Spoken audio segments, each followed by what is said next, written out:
Hey there, fight fans. Today in this video, Let's do it! Let's get it! I told you, knock it off, baby! Knock it off! Yes! Oh shit, he's hurt! Oh my god! Israel Adesanya at the pre-fight press conference said, "I am a dog. It's a dog collar, and I'm about to be unleashed. Now, damn the belt, I'm going to rip his head off. I am a dog on a chain, and soon I will be unleashed." Now, perhaps wearing this dog collar was an act of Adesanya's attempt to, kind of cope with the psychological pressure before one of the most important fights in his career. Now, everyone knows that Israel was putting everything on the line preparing for this fight, which he was considering probably his last chance. Now, this fight between Israel Adesanya and Alex Pereira surpassed all expectations. Now, I am sure that this rematch will be discussed and analyzed by fans of the sport for a long time to come. It shows a lot of variety of tactical approaches, the ability of fighters to adapt to different difficult situations, and to use the strengths of their enemy in their favor. Now, in general, this fight became a huge example of the fact that sports and mixed martial arts are not only a means of entertainment and competition, but also a source of inspiration. It is an example of the fact that with perseverance, determination, and self-confidence, great success and heights can be achieved. But before we kick off this video, I do have one request. Please do not forget to like and subscribe to the channel. Now, before the fight started, the atmosphere was tense. The stakes were high for both fighters. Israel was facing the toughest opponent of his career for a second time in the UFC. Fourth time overall between kickboxing and the UFC, and he was looking to reclaim his belt. The intrigue of this fight was absolutely incredible. Now, in the first round, they tried each other out kind of carefully. They were keeping some distance, and it made the round kind of tense, but it was kind of boring for us. Now, Pereira did hack away at Adesanya's legs, and the challenger fought back with a lot of forward pressure, and he had more persistence than they did in their first meeting. Now, in the second round, Adesanya became more active, but he was taking a lot of shots to the head. Then, towards the end of the second round, Pereira went forward and got Adesanya pinned up against the cage, and he was throwing a lot of heavy blows.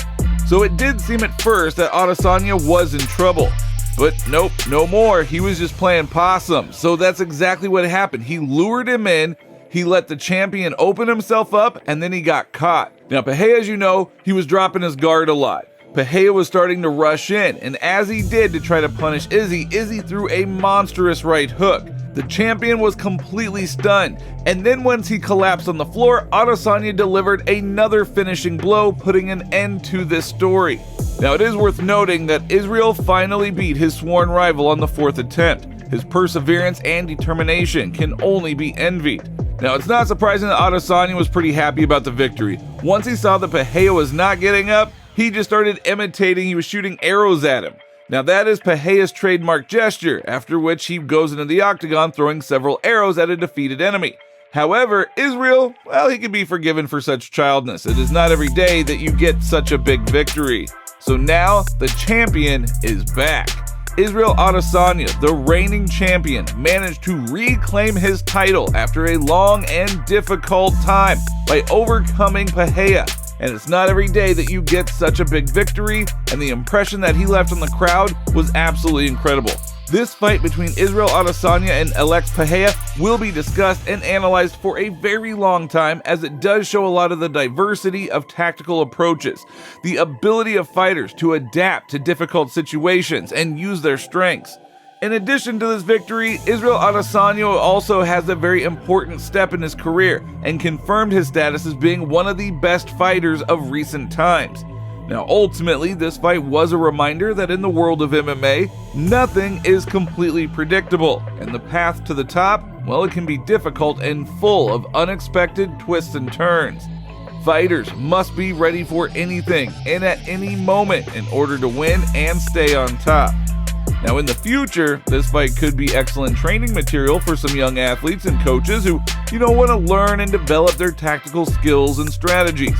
The combination of the unique styles and approaches of Israel Adesanya and Alex Pereira is a prime example of how diversity can enrich and expand the horizons of MMA. Wow, just insane. Just insane. As we know the history. Whatever you want to call it, Israel Adesanya just closed the book. I know what I have to do. I'm going to beat this guy. I can't wait, man.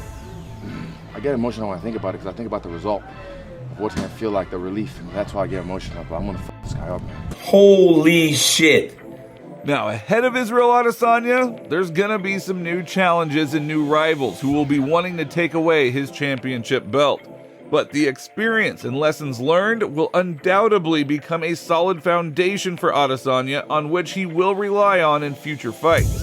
But what will happen next? Does he get a third fight with Pereira in the UFC? Or does Adesanya fight someone else next? Like, for example, UFC fighter Khamzat Chimaev posted to social media saying, "Congratulations to Adesanya on the win. See you soon. My time has come. Dana White, let's do it." Now, damn Dana, let's do it. I'm sure millions of fans would love to see that fight. But what do you guys think? Who do you think Adesanya should be fighting next? Leave your thoughts down in the comments. That is all for today. If you liked the video, please do not forget to like and subscribe to the channel. Thank you so much in advance.